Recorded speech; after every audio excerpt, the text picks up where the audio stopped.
Assalamualaikum warahmatullahi wabarakatuh.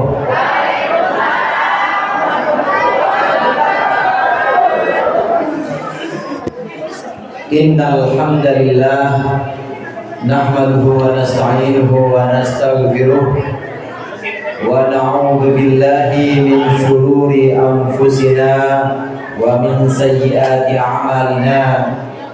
Man yahdihillahu fala mudilla lahu wa man yudlil fala hadiyalah. Asyhadu an la ilaha illallah wahdahu la syarika lah wa asyhadu anna Muhammadan abduhu wa rasuluh. Allahumma salli ala sayyidina Muhammadin. Allahumma salli ala sayyidina Muhammadin. Allahumma salli ala sayyidina Muhammadin abdika wa nabiyyika wa rasulika an-nabiyyil ummiyyi wa ala alihi wa sahbihi wa sallim taslima biqadri 'azamati dzatika fi kulli waqtin wa hin. Amma ba'd. Hadaratil mukarramin wal muhtaramin, para asatidah, para hujjaj, para sesepuh, wabil khusus Ketua Masjid Jami As-Salam. Apaan Pak? Yang mana Bapak Jamil, yang mana Bapak Jamil? Pak RW, Pak RW Jamil beserta segenap perangkatnya. Kalau salah-salah sebut ini bisa jadi masjidnya Pak Jamil ini. Para ustaz, para hujjaj, ibu-ibu hadirat, ibu hajjah, dan seluruh aparatur pemerintah yang ada di desa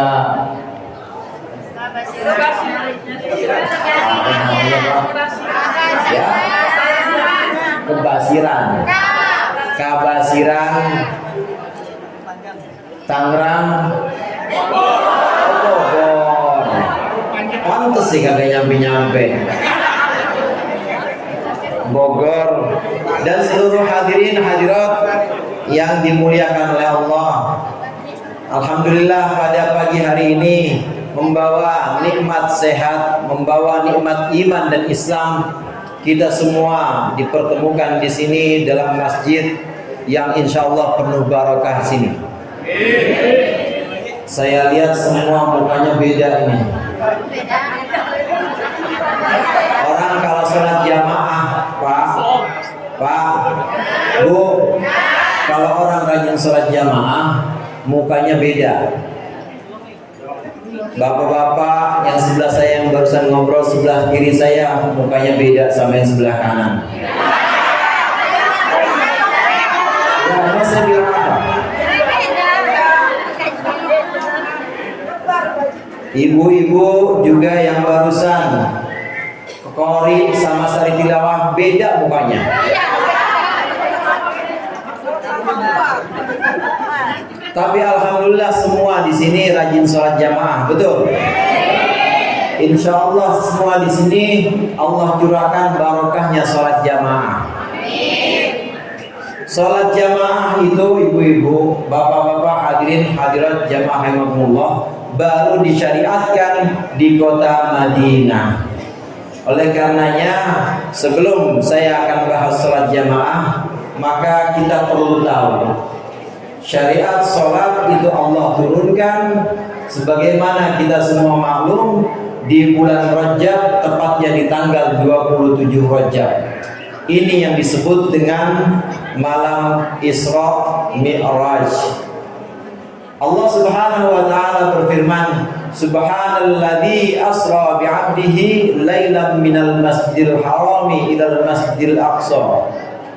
Maha suci Allah yang memperjalankan hambanya di malam hari dari Masjidil Haram ke Masjidil Aqsa.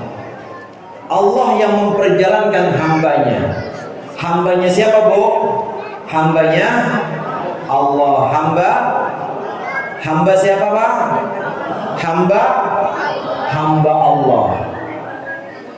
Di Al-Quran kalau disebutkan hamba Allah, maka bukan sembarangan Pak. Ada paling tidak lebih dari 3 kali Allah menyebutkan Nabi Muhammad SAW dengan sebutan abdihi. Di antaranya dalam ayat yang tadi sudah saya bacakan, Subhanalladzi asra bi abdihi.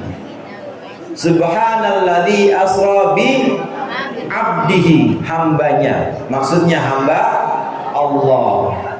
Alhamdulillahilladzi anzala ala abdihi alkitaba wa lam yaj'al lahu iwaja. Abdihi fa'auha ila abdihi ma auha. Allah menyebutkan Nabi Muhammad di sini dengan sebutan hambanya. Dengan sebutan apa Bu? Hambanya. Artinya hamba Allah. Kalau sudah yang menyebutkan Allah, kalau sudah yang memberikan predikat ini langsung Allah, maka itu bukan sembarangan. Karena sebutan hamba ini harus benar-benar memenuhi syarat-syarat. Di antaranya seseorang bisa disebut sebagai hamba itu apabila punya sikap kal mayyit fi yadil ghasil, seperti mayit yang ada di tangan orang yang mandiin. Di sini ada amil. Kalau di Bayaran namanya amil Pak. Amil itu tukang mandiin mayit. Ada Bu? Yang bapak-bapak juga ada? Kal mayyit fi yadil ghasil, seperti mayit di tangan orang yang mandiin. Kira-kira ibu atau bapak yang pernah mandiin mayit, adakah mayit yang protes? Bang, belakangan Bang, kurang nih, belakangan kayak kurang basah nih. Ada nggak Bu? Bapak-bapak ada nggak yang protes mayit? Nggak ada.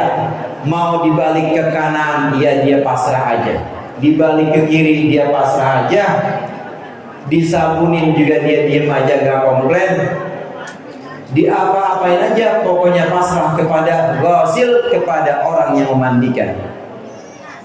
Sedemikian pasrahnya, sedemikian dia berserah diri kepada orang yang memandikan.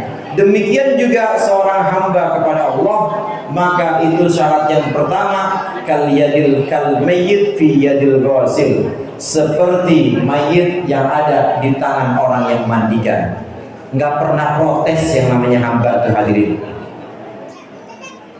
Jikalau Allah menakdirkannya mendapat rahmat, mendapat kebahagiaan, kelapangan rizki, alhamdulillah. Kalau satu waktu Allah mentakdirkan, misalnya Allah mentakdirkan dia mendapat musibah, diberikan kesulitan dalam kehidupannya, maka dia tetap mengucapkan alhamdulillah. Alhamdulillah ala kulli hal. Segala puji bagi Allah di segala sesuatu. Mau dikasih musibah, ya alhamdulillah. Mau dikasih anugerah, ya alhamdulillah. Alhamdulillah ala kulli hal. Ini satu maqam atau satu derajat yang memang di atas derajat orang-orang awam. Mungkin kita baru belajar. Kalau kelasnya kita Bu, kelasnya kita Pak, kalau dapat anugerah, dapat nikmat, alhamdulillah. Kalau dapat musibah, buset, begitu ya. Kalau dapat musibah bagaimana Pak? Inna lillah. Seorang hamba yang betul-betul kehambaannya kepada Allah tidak pernah protes dan benar-benar sudah ridho kepada ketetapan-ketetapan Allah. Apa itu ridho? Ada yang namanya ridho sini? Kenal ridho Bu? Pak, kenal ridho? Apa itu ridho? Ridho itu sururul qalbi fi qada'illah walau murran. Ridho itu senangnya hati kita terhadap ketetapan Allah meskipun pahit. Saya meskipun pahit dikasih kopi saya senang. Udah ada belum kopinya? Bang Bayum udah tahu tuh sama Pak DKM. Meskipun pahit senang.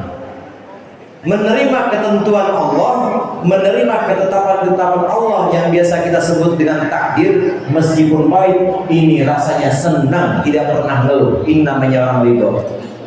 Inilah hamba yang sesungguhnya, hamba Allah yang sejati, hamba Allah yang hakiki.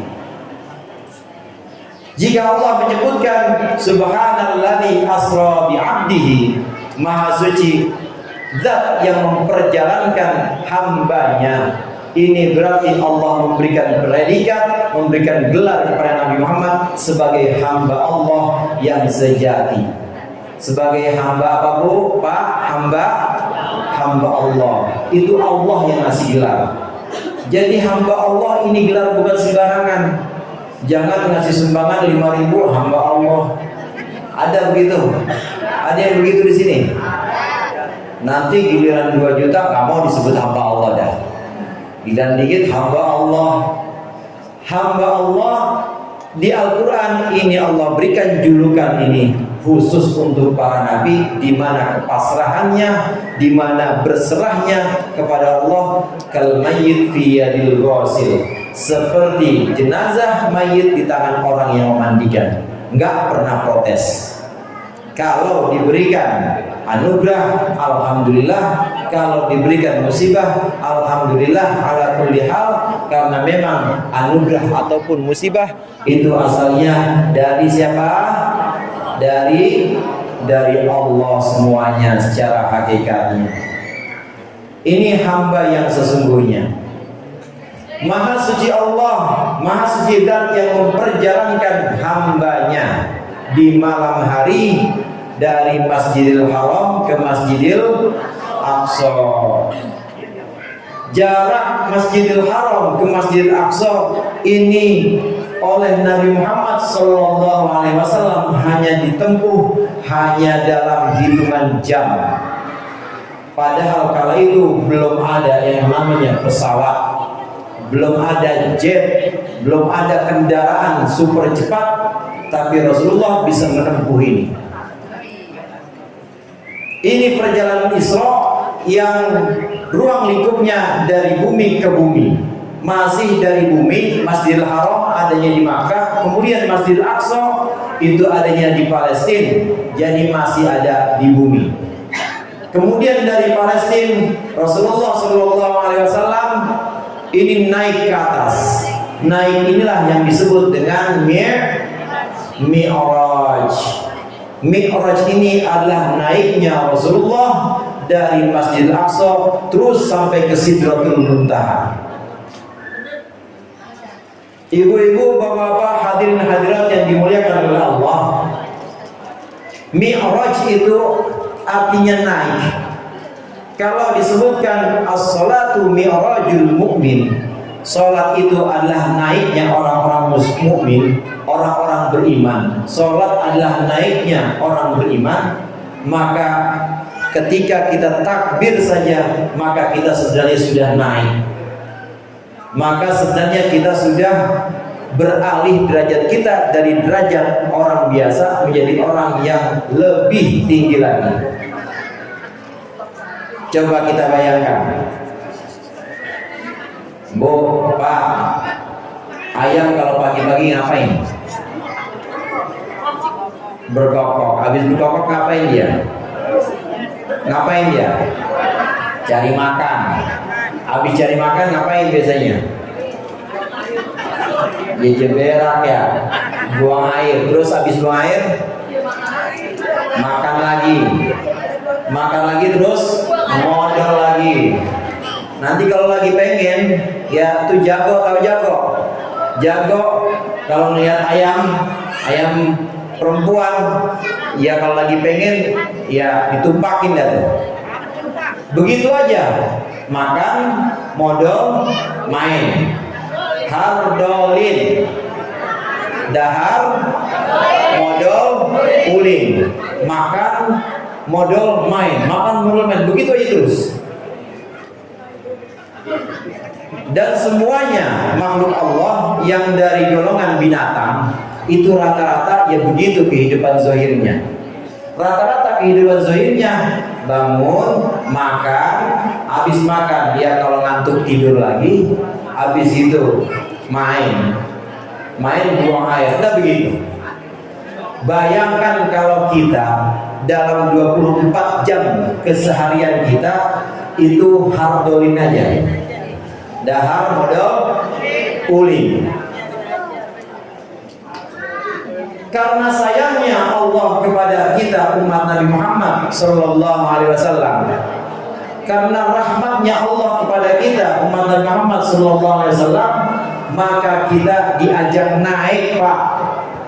Kita diajak lebih tinggi derajatnya, upgrade, Bang, atau upgrade, naik.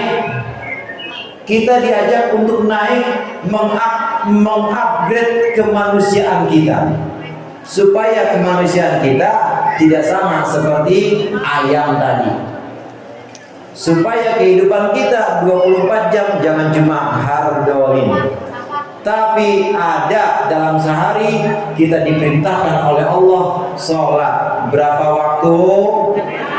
Berapa waktu, Pak? Berapa waktu, Bu? 5 waktu. Ini merupakan sarana kita untuk mengupgrade diri kita, untuk menaikkan derajat kita supaya kita tidak sama seperti ayam. Maka ketika panggilan sholat datang, ayo buru-buru, karena itulah yang membedakan antara manusia dengan binatang. Dan kalau kita pikir-pikir, hadirin hadirat rahimakumullah, mau jago misalnya, jago, ayam jago, itu kalau kita mau sombongkan kita sama jago ya sama begitu. Laki sama perempuan ya begitu juga. Makan ya sama. Binatang yang makannya paling banyak kebo, ya kita kalah banyak sama kebo. Kalau kita mau bangga-banggaan misalnya paling kuat, yang paling kuat ya bukan kita, ya ada singa, ada macan paling kuat. Kalau kita mau bangga-banggaan kita ini binatang yang paling kuat, yang paling bagus suaranya, ya bukan kita juga, masih ada yang lebih bagus. Artinya ada kebolehan, ada kebisaan yang antara manusia dengan binatang itu sebenarnya sama, tapi satu yang membedakan yaitu sholat kita, satu yang membedakan yaitu sembahyangnya kita sehari 5 waktu. Inilah sebabnya sholat menjadi berbeda antara kita dengan apa, Pak? Antara kita dengan ayam. Kita upgrade diri kita melalui sholat. Isra Mi'raj itu oleh-oleh yang dibawa oleh Rasulullah ketika pulang dari Mi'rajnya adalah sholat itu. Dari sini kita kalau pergi kemana-mana itu sunnah beli oleh-oleh. Pergi ke namanya kampung apa, Bu? Kabasiran. Maka sunnah nanti kalau pulang saya dibawain oleh-oleh. Sunnah, Pak, sunnah. Ya kalau pulang lenggang aja namanya menyalahi sunnah, nggak sesuai sunnah. Kalau kita pergi dari luar kota maka sunnah bawa oleh-oleh. Sebagaimana Rasulullah Mi'raj, maka pulang bawa oleh-oleh yaitu perintah sholat, di mana sholat ini sebenarnya adalah satu yang membedakan kita dengan makhluk Allah yang lain. Peristiwa Isra Mi'raj ini terjadi pada bulan Rajab setahun sebelum Rasulullah hijrah. Rasulullah dakwah umur 40. Umur berapa, Pak? 40 tahun. tahun pertama, tahun kedua, tahun ketiga, sampai tahun ke-12 setelah kenabian. Maka Rasulullah diajak oleh Allah untuk Mi'raj, untuk Isra dan Mi'raj ini setahun sebelum hijrah. Nah, disinilah Rasulullah menerima perintah sholat 5 waktu.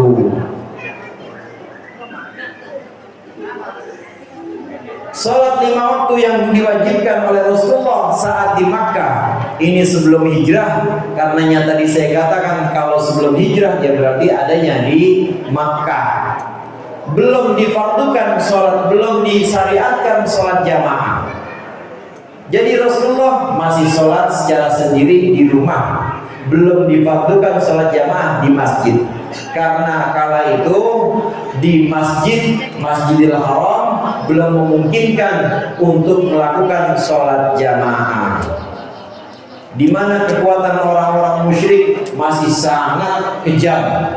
Orang-orang musyrik masih sangat kuat menyiksa orang-orang muslim, maka belum disyariatkan sholat jamaah di kota Makkah. Baru pada periode berikutnya Allah menurunkan perintah, menurunkan syariat sholat jamaah. Ini yang pertama tentang awal difardukannya sholat, yaitu di bulan Ramadan lagi, di bulan Rajab. Ini yang lagi kita perayakan, yaitu Isra Mi'raj. Yang kedua, Isra Mi'raj, di mana sholat ini kemudian difardukan kepada kita umat Nabi Muhammad SAW, merupakan peristiwa yang luar biasa. Sebagian ulama memang berbeda pendapat. Ada yang mengatakan Rasulullah Isra dan Mi'raj itu ruhan la jasadan, hanya rohnya saja, jasadnya tidak pergi. Sebagian ulama, namun jumhur ulama atau mayoritas ulama menyepakati bahwa Rasulullah Isra dari Masjidil Haram, Masjidil Aqsa, dari Masjidil Aqsa naik ke Sidratul Muntaha, ini ruhan wa jasadan, baik ruhnya dan jasadnya. Jumhur ulama meyakini bahwa Rasulullah naik dari Masjidil Aqsa ke Sidratul Muntaha ini ruhan wa jasadan, ya ruhnya juga, ya jasadnya juga. Terpikir dalam benak kita, hadirin hadirat, bagaimana mungkin perjalanan yang sedemikian cepat ini jasadnya Rasulullah nggak hancur? Bu, Pak, kita kalau naik motor kagak pakai helm, nggak usah kenceng-kenceng dah, 200 ya kira-kira. Kira-kira gimana itu? Kita gimana itu? Pasti ambak-ambakan semuanya. Rambut kita ini kalau dipercepat lagi bisa hancur. Itu hanya pergesekan antara jasad, materi jasmani kita dengan udara. Karena sedemikian cepatnya itu bisa hancur. Dalam sains atau ilmu pengetahuan modern, kecepatan meteor ketika jatuh, pernah lihat meteor Pak? Bintang jatuh pernah lihat Bu? Belum pernah lihat bintang jatuh? Meteor bintang jatuh, jadi bintang gitu jatuh, masa gak pernah lihat? Pernah lihat Bu? Ya?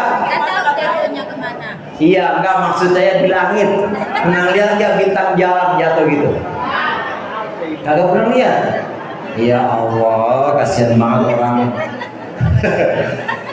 Kasut apa? Kabasiran, ya orang kabasiran. Meteor itu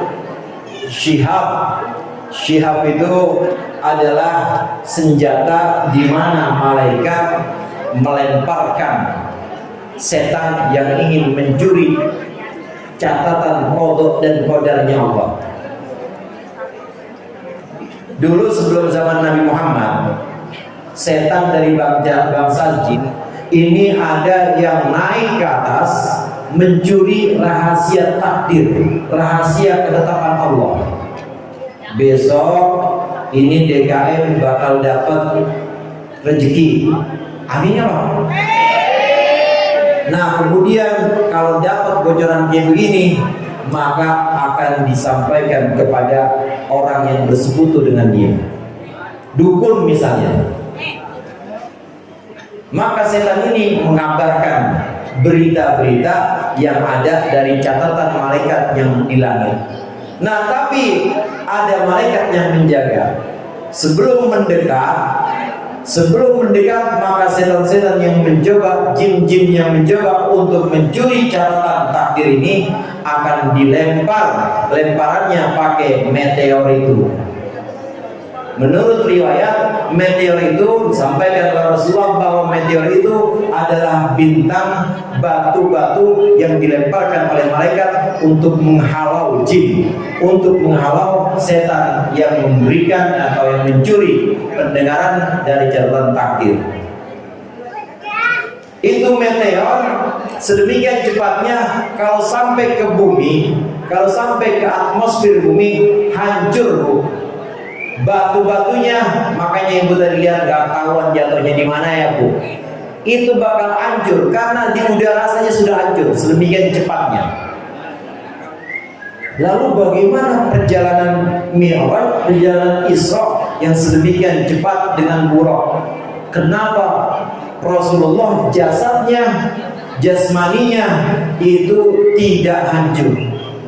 Rasulullah Mi'raj, Rasulullah Isra, ruhan wa jasadan, baik ruhnya Mi'raj, Isra, begitu juga jasadnya Isra dan Mi'raj juga berjalan sedemikian cepat. Kok bisa tidak hancur? Ini adalah kudrah atau kekuasaan Allah. Saya tanya sama ibu, ini gelas Bu ya? Pak, saya minum dulu ya.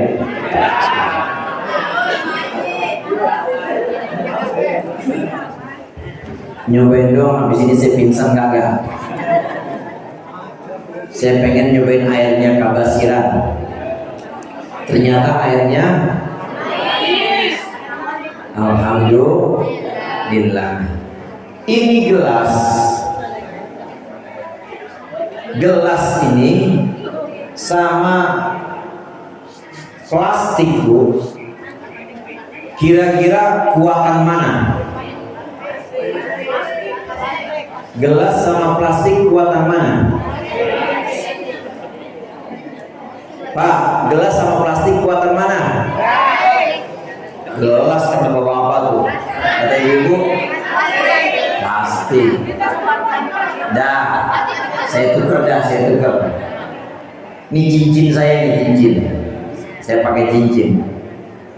Ini cincin saya, cincin sama kertas. Itu kuatan mana? Bapak apa gimana? Cincin sama kertas kuatan mana Pak? Kuatan mana? Kagak akur amat ini. Bapak kayak ibu.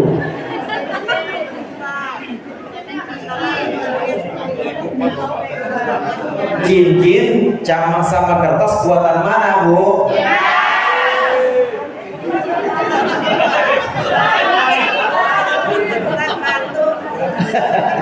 Sweet Jepang itu mah. Antara cincin dengan kertas, ketika materinya kita hancurkan dengan api atau kita hancurkan dengan benda keras, lebih kuat cincin atau lebih kuat kertas? Nah, kalau kita jelaskan, pasti ada kertas aja. Materi cincin dan kertas kalau kita hancurkan baik dengan api ataupun dengan benda yang keras, yang lebih keras dari keduanya, ini kira-kira kuatan cincin apa kuatan kertas? Cincin, sepakat ya? Sepakat ya? Iya. Secara materi betul kuatan cincin, tetapi secara kehendak terserah yang punya cincin. Pak, Bu, terserah yang punya cincin, terserah yang punya kertas. Yang punya cincin saya, yang punya kertas saya juga. Terserah saya. Boleh jadi cincin ini saya niat dan saya berkeinginan saya hancurkan cincin ini, kemudian saya kasih ke tukang sepuh, pokoknya hancurin aja dan dibuat jangan jadi cincin lagi. Ini perak, coba bikinin jadi anting. Hancur nggak tuh cincin jadi anting? Hancur nggak, Bu? Hancur. Terserah saya. Tapi kertas yang kata ibu, kata bapak tadi lebih lemah, itu kalau saya kehendaki dan pengennya saya abadikan atau saya kekalkan lebih kuat, maka jadi buah. Terserah yang punya mau dihancurkan yang mana, itu adalah iradah atau kehendak dari yang memilikinya. Demikian juga perjalanan Isra dan Mi'raj. Jika kita yakin bahwa contoh cincin dengan kertas ini, maka kembalinya secara materi betul kertas itu lebih lemah dibanding logam. Secara materi betul logam itu lebih kuat dibanding kertas. Namun secara kehendak yang memiliki itu terserah yang memiliki. Secara iradah, keinginan orang yang memiliki, maka terserah orang yang memiliki. Boleh jadi kertas ini lebih kuat dan tidak dihancurkan. Kenapa? Orang itu kertas duit. Kertas apa, Bu? Kertas apa, Pak? Kertas duit. Itu sengaja tidak dihancurkan, tapi memang sesuai dengan keinginan pemiliknya. Demikian juga perjalanan Isra, perjalanan Mi'raj. Secara akal, perjalanan yang demikian cepat, melintasi batas ruang, melintasi jagat raya, ini sedemikian cepat dengan kendaraan buruk, ini jasadnya Rasulullah SAW secara ahli harusnya, secara umumnya akal itu harusnya hancur. Sama seperti kertas dibakar harusnya, Bapak, Ibu-ibu, kertas dibakar harusnya hancur, hangus. Logam dibakar harusnya tetap. Karena terserah yang memilikinya. Boleh jadi hukum-hukum yang ada di alam semesta ini kemudian dialihkan oleh Allah Subhanahu wa ta'ala yang menciptakan hukum-hukum ini. Gampang rasanya kita meyakini tentang mukjizat, mudah rasanya kita meyakini tentang kejadian-kejadian luar biasa seperti Isra Mi'raj dan lain sebagainya kalau kita memegang akidah ini. Dalam ilmu akidah, ibu-ibu, bapak-bapak, hadirin sekalian, dalam ilmu akidah kita perlu membagi pengetahuan yang ada di pikiran kita, di akal kita, ini dibagi menjadi tiga. Menjadi berapa, Pak? Tiga, Bu. Menjadi berapa? Tiga. Yang pertama ada yang disebut dengan wajib akli. Wajib akli artinya wajib secara akal. Akal kita menghukumi wajib. Mau akalnya akal orang Kabasiran, akal orang Kebayoran, akal orang Barat, akal orang Timur, pasti meyakini ini wajib. Namanya wajib secara akal atau wajib akli. Apa contoh wajib secara akal? Contoh wajib secara akal, alam semesta pasti diciptakan, wajib. Alam semesta pasti ada penciptanya, wajib secara akal. Apa buktinya? Apa dalilnya? Ibu lahir, bapak lahir, bumi udah ada apa belum Pak? Langit udah ada apa belum? Awan udah ada apa belum? Angin udah ada apa belum?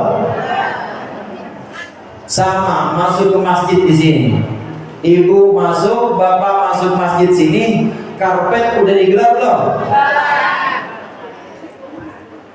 Kemudian panggung udah ada belum? Tadi pagi udah. Kemudian meja prasmanan udah ada belum? Udah. Kira-kira karpet, panggung, meja prasmanan itu bisa nyiapin diri dia sendiri kagak? Bisa kagak? Iya, karpet gitu gelar sendiri. Gue waktunya gelar, gue gelar prasmanan juga meja prasmanan, ini waktunya gue jalan sendiri Panggung juga begitu, dia menyiapkan diri sendiri. Kita datang ke sini sudah disiapkan, sudah digelar dan sudah berdiri panggung ini, berarti ada yang mengadakan atau tidak Bu? Ada yang mengadakan atau tidak Pak? Ada. Demikian juga langit, bumi, awan, angin, kita lahir udah ada. Ini berarti ada yang mengadakan, ada yang menciptakan.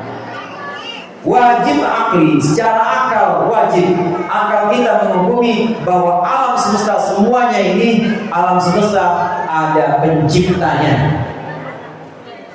Alam semesta tidak mungkin ada dengan sendirinya.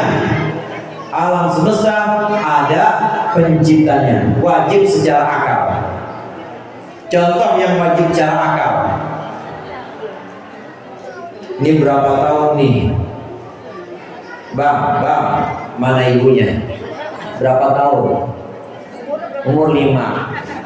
Bapaknya ikut nggak sini Bapak? Bapaknya ada nggak Bang? Mana Bapak? Ada. Namanya siapa nih? Namanya siapa? Sofyan. Subhanallah. Namanya Subhanalladzi asra bi 'abdihi lailan minal masjidil haram. Panjang amat semuanya. Subhan sama bapaknya Subhan duluan siapa adanya?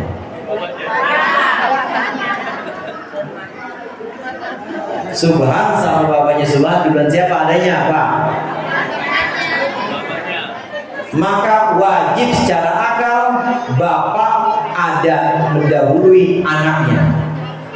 Secara akal bapak wajib mendahului anaknya. Ini wajib secara akal namanya.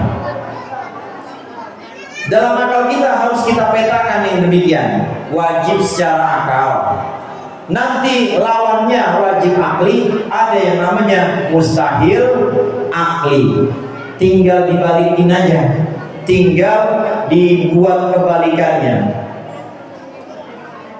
Alam semesta ada, pasti ada yang mengadakan, ada yang menciptakan. Maka mustahil alam semesta tidak ada yang menciptakan. Mustahil tidak ada pencipta bagi alam semesta. Namanya mustahil secara akal. Begitu juga tadi Subhan. Wajib secara akal bapak mendahului anak. Betul atau betul? Secara akal wajib bapak mendahului anak. Betul atau betul? Kebalikannya mustahil anak mendahului bapaknya. Ada anak lahir duluan dibanding ibunya, ada nggak? Ada nggak anak lahir duluan dibanding ibunya? Namanya mustahil akli. Termasuk mustahil akli. Saya turun nih. Saya turun ke atas. Bu, Pak, saya turun ke atas. Itu namanya mustahil akli. Saya naiknya ke bawah. Mustahil akli. Jadi ada nggak naik ke bawah? Ada nggak naik ke bawah? Nggak ada. Ada nggak turun ke atas? Ada nggak anak lahir ngedulin bapaknya? Berarti yang mustahil nggak ada. Mustahil itu benar-benar nggak ada. Yang sama sekali tidak ada namanya mustahil. Di antara wajib, lawannya mustahil, ini ada di tengah-tengah yang namanya jaiz akli. Kalau mustahil akli lawannya adalah wajib akli, wajib akli lawannya adalah mustahil akli, maka jaiz akli ini ada di tengah-tengah. Jaiz akli ini akal kita menghukumi ini boleh terjadi, tidak wajib tapi boleh, tidak juga mustahil tapi boleh terjadi. Mukjizat para nabi, mukjizat para rasul ada pada bagian ini, ada pada ranah jaiz akli.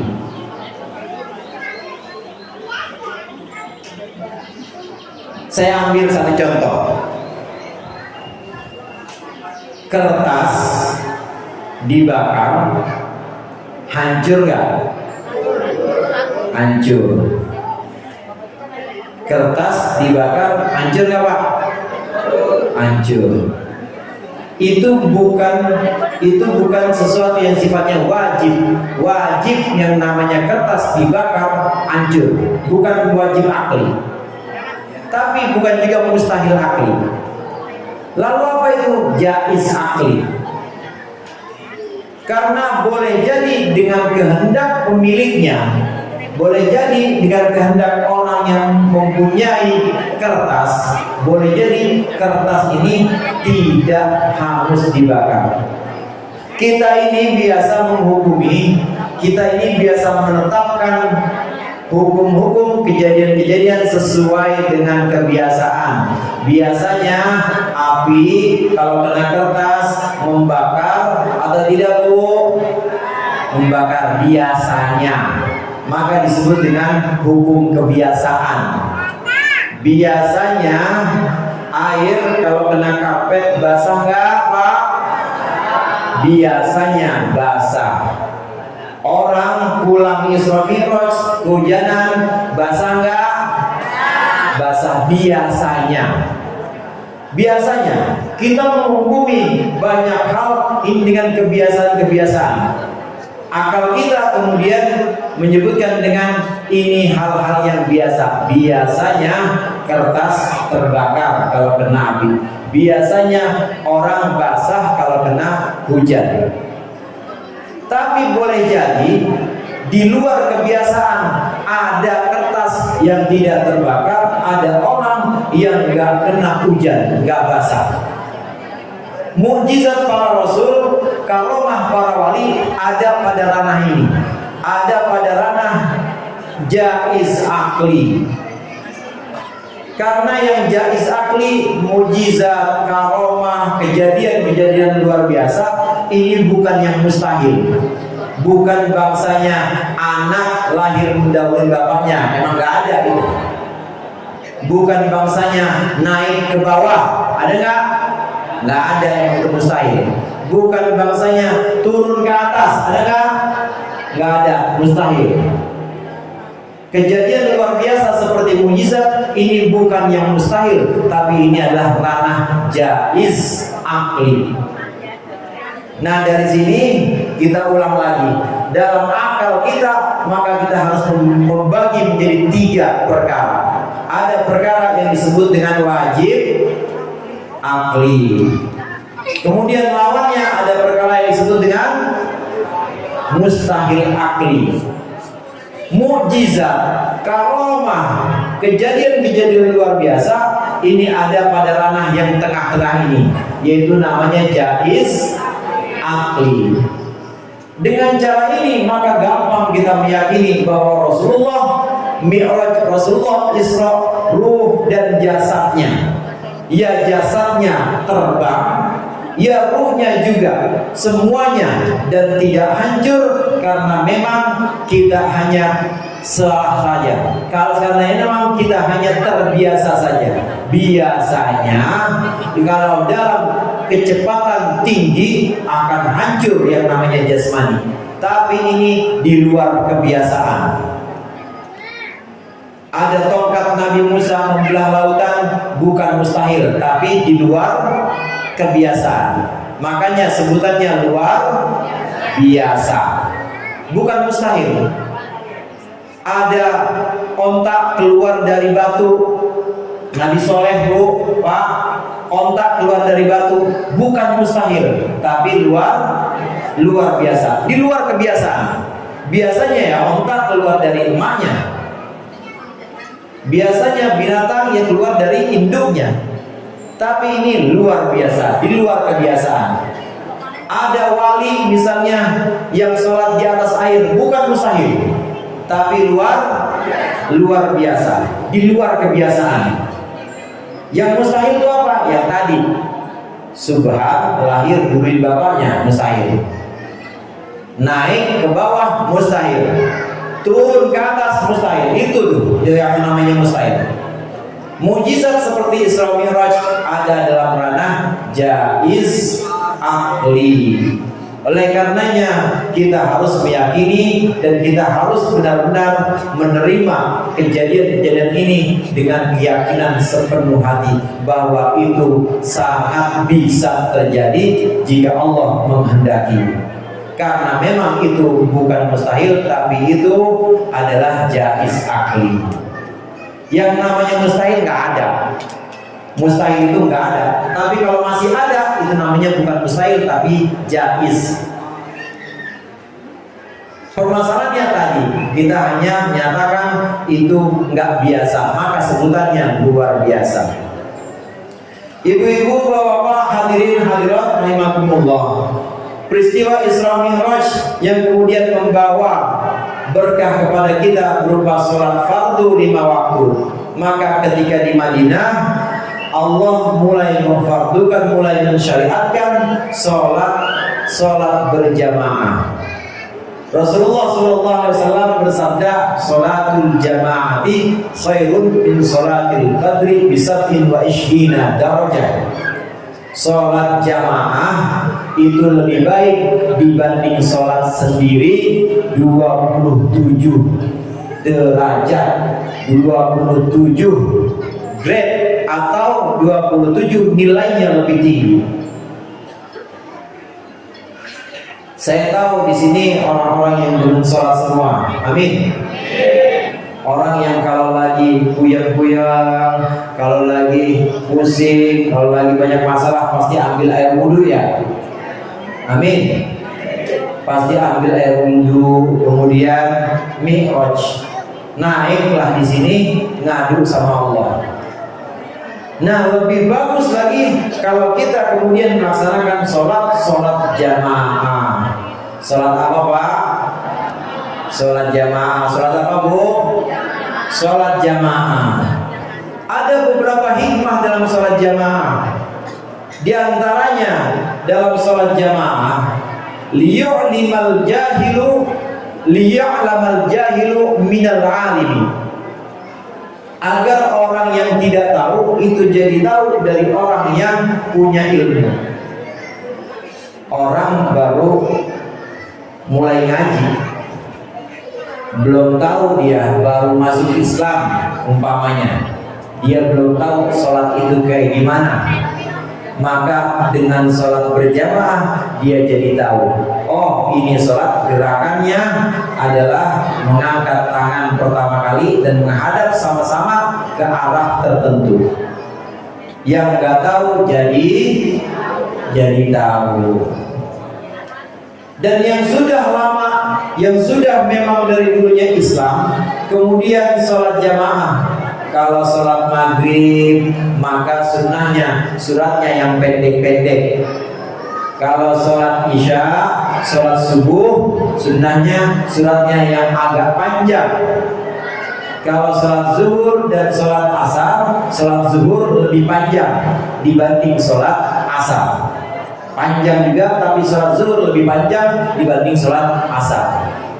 Nah, dengan cara seperti ini, yang jadi makmum, yang tadinya belum tahu, jadi tahu. Oh, maghrib itu sunnahnya yang enteng-enteng suratnya, kuliah sama kulhu. Itu mah gacuan saya, Ustaz. Bu, Pak, itu memang andalan saya. Sholat maghrib, inna a'toina sama kulhu. Pokoknya sholat maghrib itu memang disunnahkan surat-surat yang pendek. Wal asr, surat al-asr sama An-Nas. Yang tidak tahu jadi tahu bahwa dalam urutan sholat ada surat-surat yang memang diutamakan meskipun tidak wajib, tetapi diutamakan dalam sholat maghrib. Dalam sholat maghrib yang waktunya pendek diutamakan atau disunnahkan ini baca surat-surat yang pendek. Dan kalau jamaah sebagai imam ini perlu tahu juga tartibnya surat. Dalam pembahasan kitab fikih, di antaranya di kitab Fathul Qorib, Fathul Mu'in, ini disebutkan bahwasannya Rasulullah SAW, kitab yang saya sebutkan Fathul Mu'in dan Fathul Qorib ini menghukumi dan membuat satu pernyataan berdasarkan yang dilakukan oleh Rasulullah.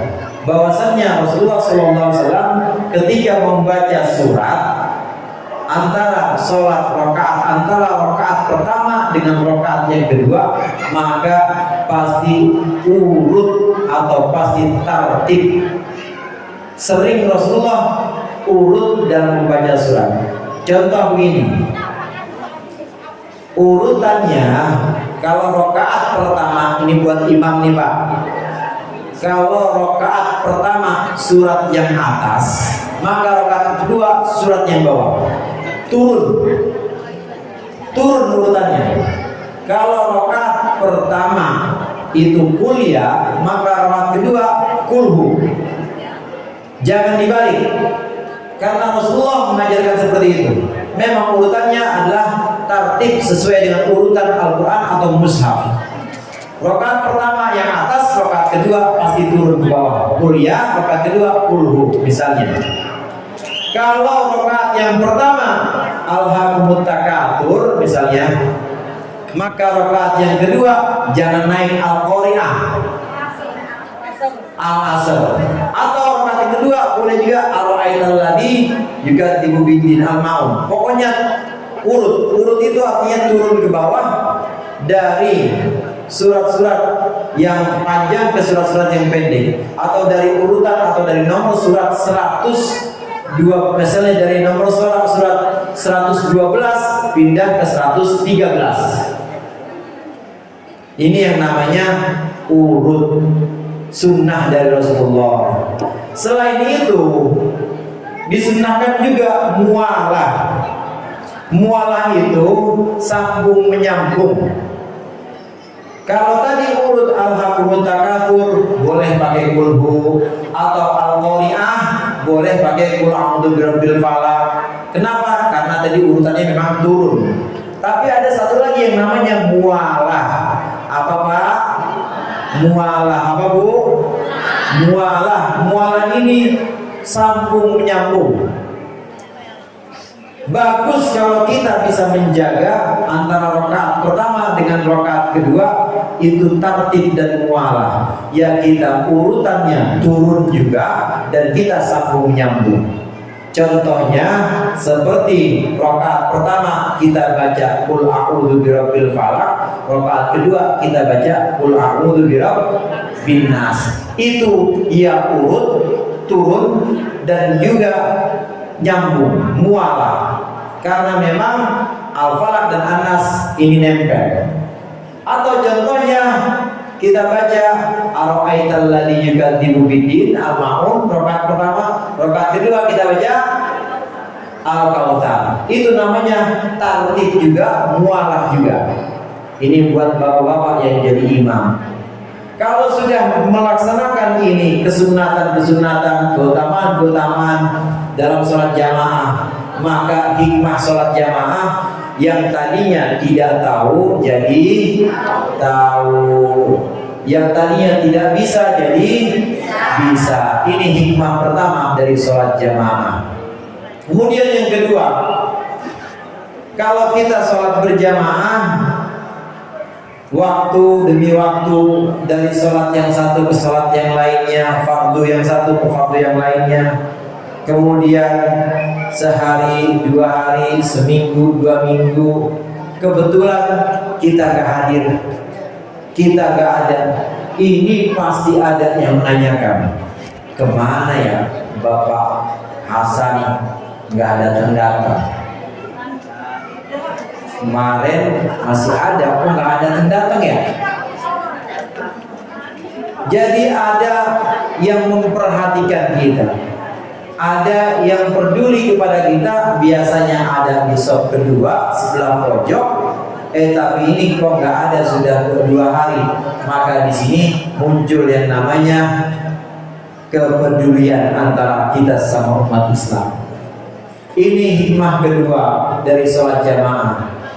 Dengan kepedulian ini maka akan dapat hikmah yang ketiga.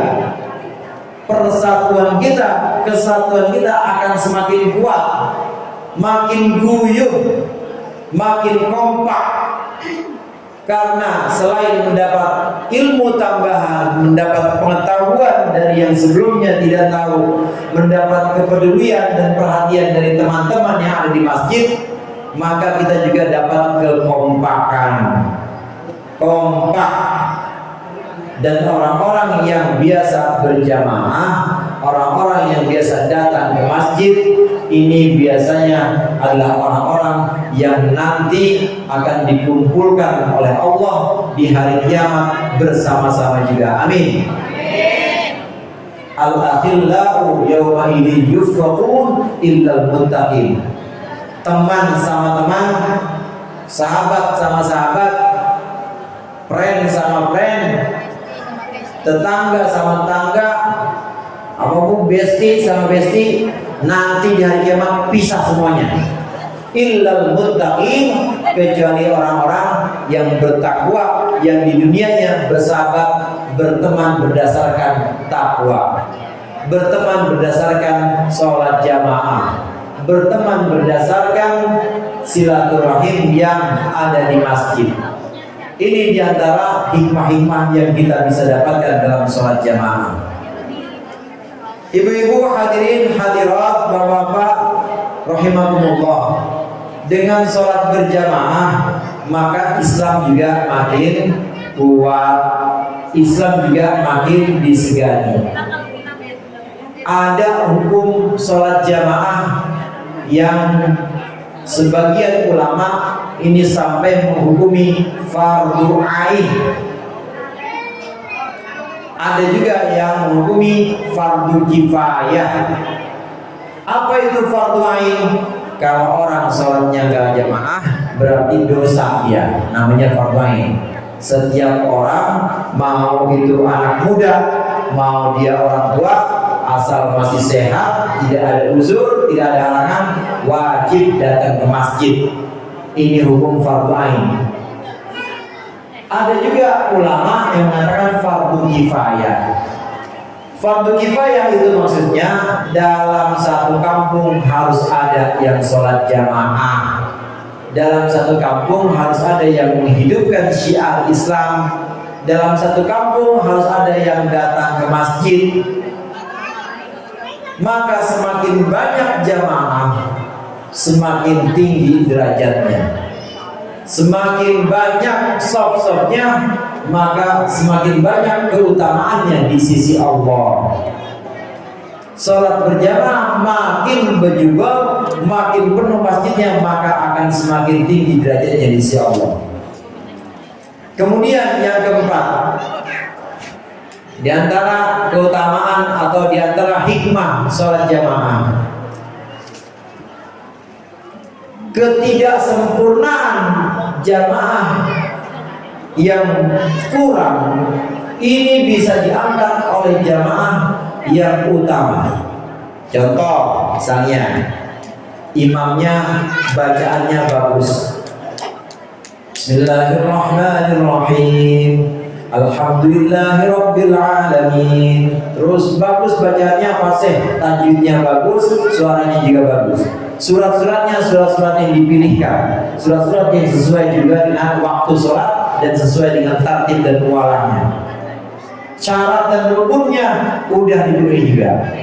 Ini kalau imamnya bagus, atau imamnya tidak bagus, tapi di samping imam atau di shaf pertama ini ada orang yang sholatnya bagus, sholatnya khusyuk, maka jamaah-jamaah yang pinggir-pinggir, jamaah yang ada di pojok, kalau pikirannya kemana-mana, ini tetap akan diangkat oleh barokahnya yang sholat khusyuk.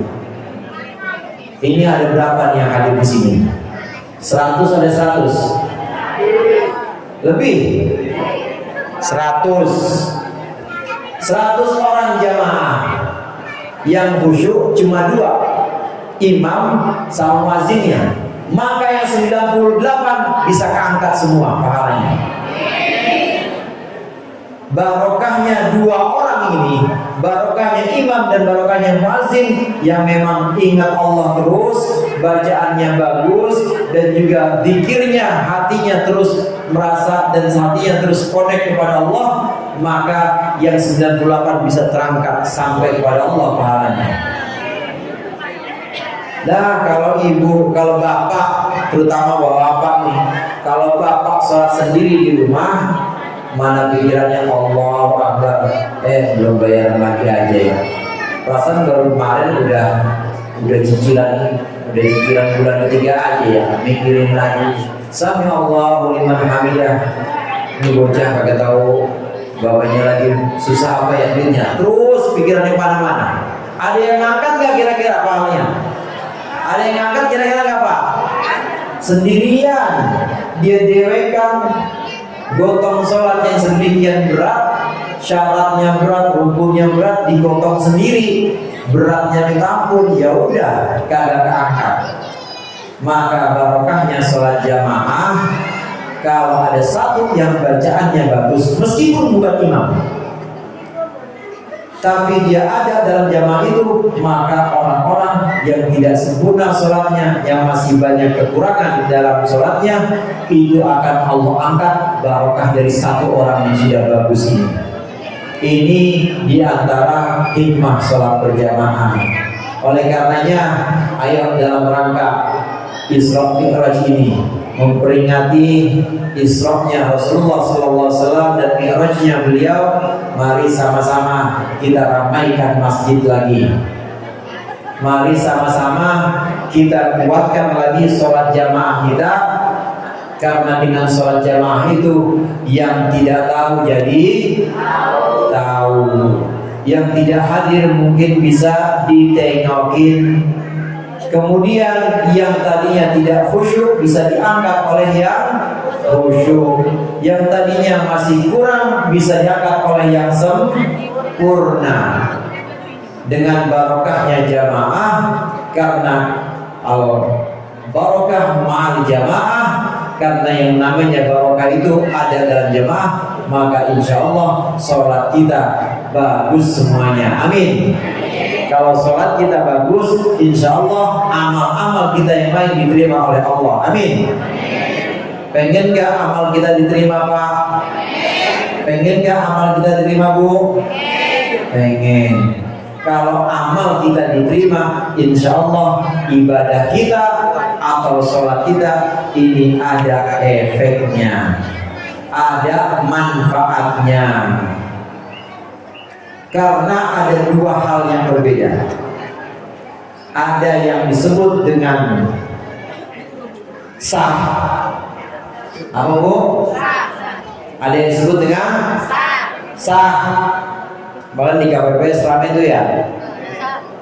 Ada yang disebut dengan sah. Ada yang disebut dengan qabul. Qabul itu diterima.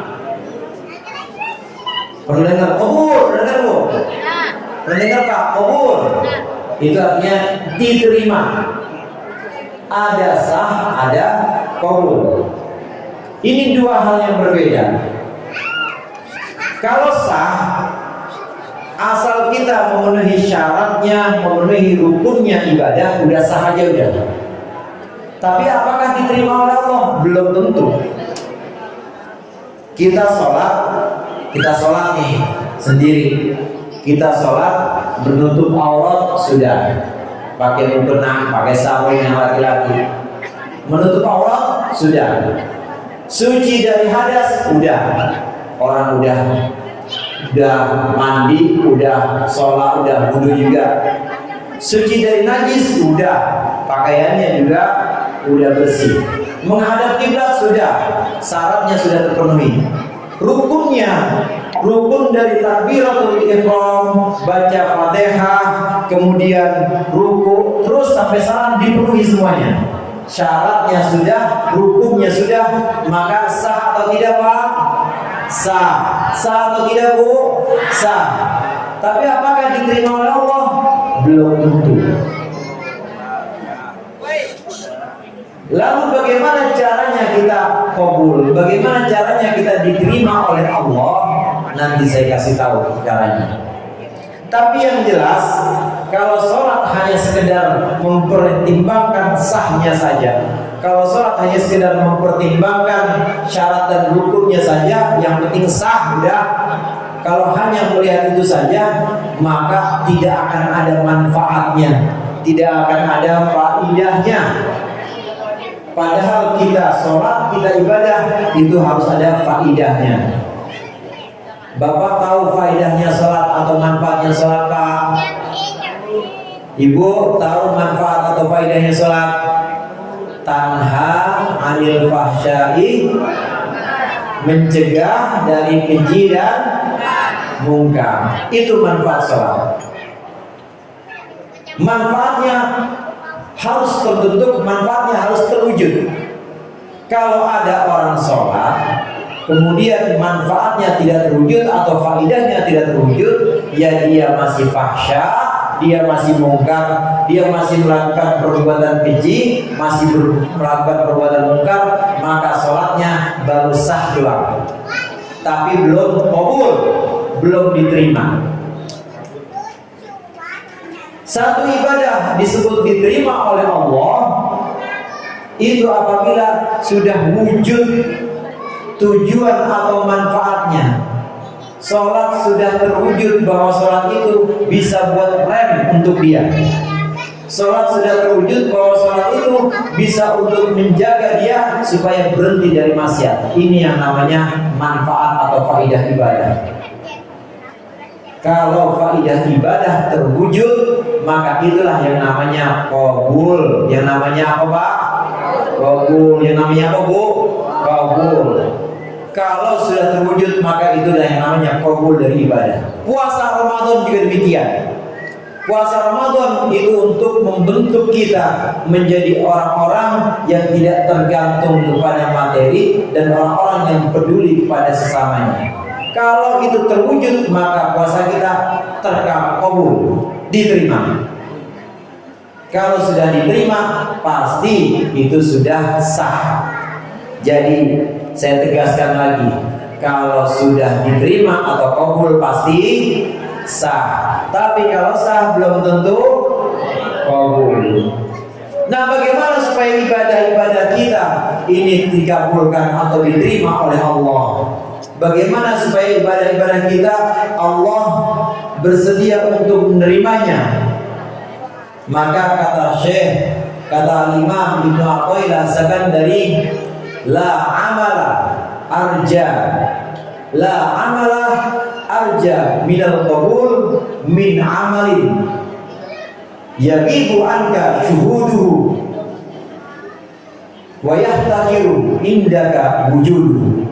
Tidak ada amal, tidak ada perbuatan, tidak ada ibadah yang lebih cepat diterima oleh Allah ketimbang amal, ketimbang ibadah di mana kita tidak pernah melihat bahwa itu kebisaan kita. Dan ibadah yang kita merasa bahwa itu ibadah belum seberapa dari kita. Contoh begini.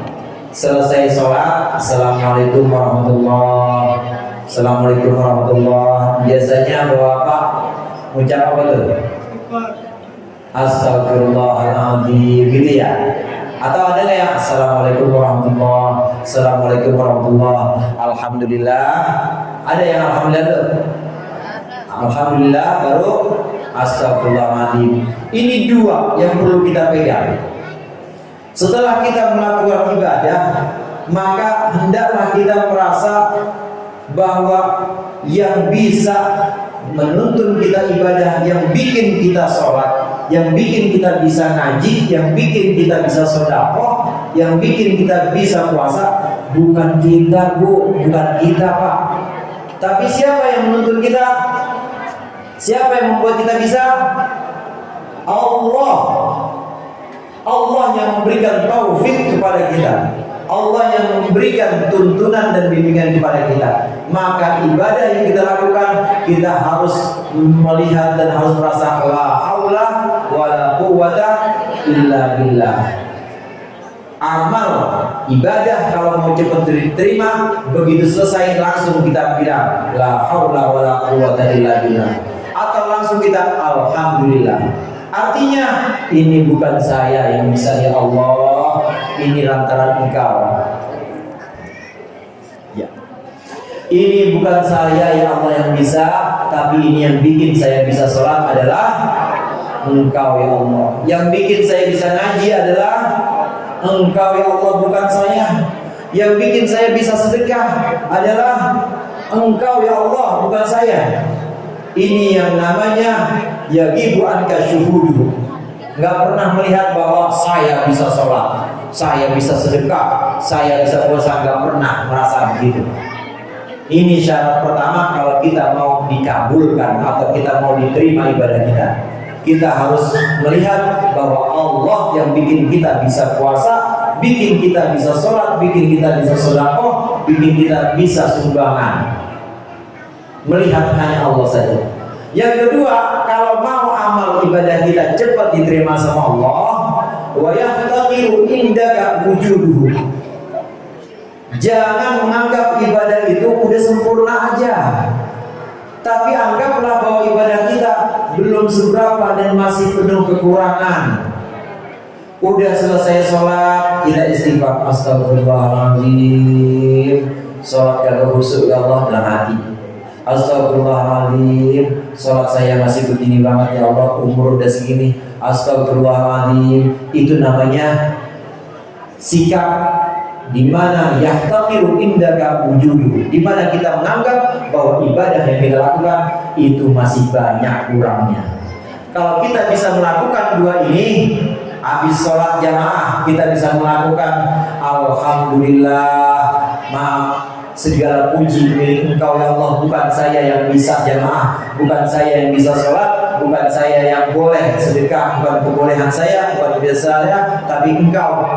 Terus yang kedua, kita merasa bahwa ya Allah, sholat saya masih kurang, ya Allah, puasa saya masih belum sempurna, ya Allah, sedekah saya masih belum ikhlas. Kalau kita bisa menerapkan dua ini, maka insya Allah sholat kita, ibadah kita, sedekah kita ini bukan hanya sah, tapi juga qabul. Kalau ibadah kita dikabul atau diterima oleh Allah, maka manfaat atau faidah dari ibadah-ibadah kita akan Allah wujudkan, mencegah dari keji dan mungkar, semakin bergantung hanya kepada Allah, peduli kepada sesama dan kepada tetangga. Itu adalah faidah atau manfaat dari ibadah-ibadah yang kita lakukan. Demikian dari saya, mudah-mudahan bermanfaat, dan lebih kurangnya saya mohon maaf. Wallahul muwaffiq ila aqwamit thoriq. Assalamualaikum warahmatullahi wabarakatuh.